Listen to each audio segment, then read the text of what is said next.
Bonjour et bienvenue dans cette première vidéo de la série Caractériser les phénomènes ondulatoires consacrée au niveau d'intensité sonore et à l'atténuation. Alors on a déjà vu dans les classes précédentes la notion d'onde, et notamment certaines de leurs propriétés, comme la célérité. On a vu en seconde qu'une onde sonore est la propagation, de proche en proche, d'une perturbation, que ce soit de compression ou dilatation, du milieu. Lorsque l'on parle de sensation sonore au niveau de l'oreille, on peut imaginer facilement qu'elle est reliée à l'énergie émise par la source pendant un certain temps.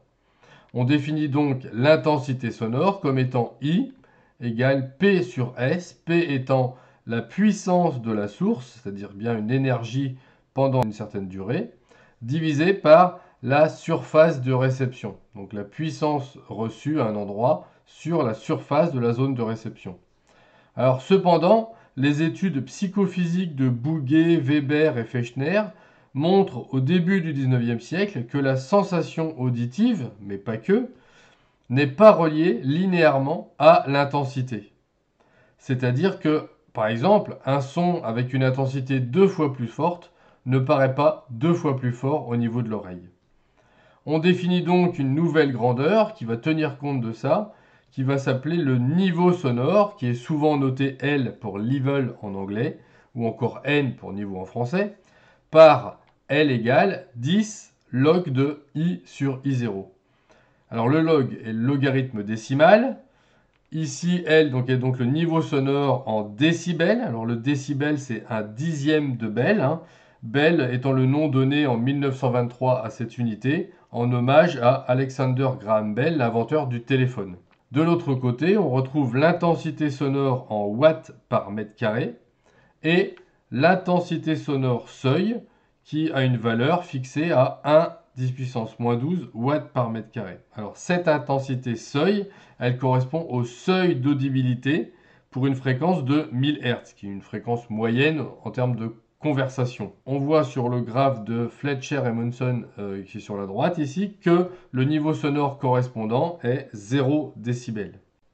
Alors pour déterminer l'intensité sonore cette fois à partir du niveau sonore, on doit utiliser la fonction réciproque du logarithme décimal qui est la puissance de 10.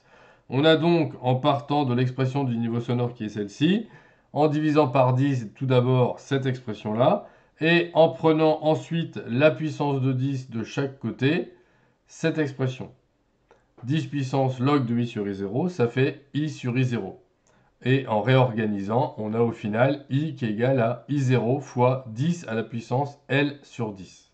Appliquons ça sur un premier exemple qui va être de calculer l'intensité pour un niveau sonore de 75 décibels. Donc on prend la relation écrite précédemment et on va remplacer I0 par sa valeur et L par sa valeur. On tape à la calculatrice, alors attention, 10 puissance 7,5, on ne peut pas utiliser ici la puissance de 10 qui est l'exposant, hein, ça ne marcherait pas. On est obligé d'utiliser vraiment la puissance. On obtient ici 3,2 10 puissance moins 5 watts par mètre carré. Prenons un exemple 2, avec cette fois-ci un calcul de niveau sonore pour une intensité donnée, ici 1,5 10 puissance 4 watts par mètre carré. On a ici donc la relation à utiliser. On remplace par les valeurs, dont celle de I0.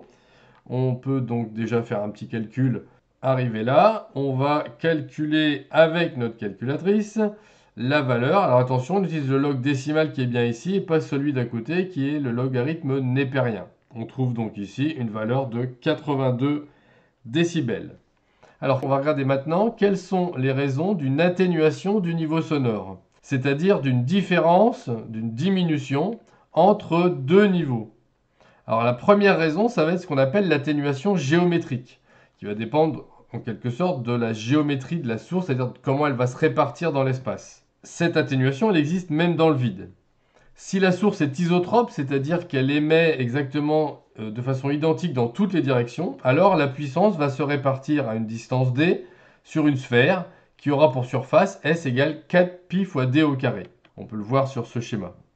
Plus on s'éloigne de la source, plus la surface est importante et donc, comme I égale P sur S, plus l'intensité est faible et donc plus le niveau sonore est faible aussi. Donc on va bien avoir une diminution en s'éloignant de la source. Alors on peut préciser quand même que si la source n'est pas isotrope, hein, on va toujours avoir une surface qui va être proportionnelle à la distance au carré. On peut penser par exemple à une demi-sphère qui serait 2π fois d au carré, on aura toujours le d au carré.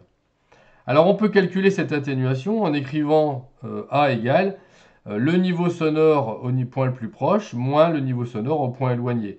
L'atténuation est toujours positive puisque on parle d'une diminution, donc le signe moins est en quelque sorte dans le mot utilisé. On peut exprimer ça en fonction de la distance avec les relations précédentes, d'abord en remplaçant la formule du niveau sonore, puis en remplaçant I par P sur S, et enfin S par 4π d au carré.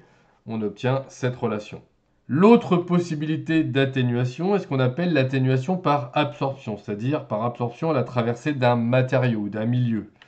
On a vu en seconde déjà qu'une onde à la traversée d'un milieu pouvait subir une réflexion, encore une réfraction, ce qui donc correspond ici à quelque chose qui est transmis. Il peut aussi être absorbé.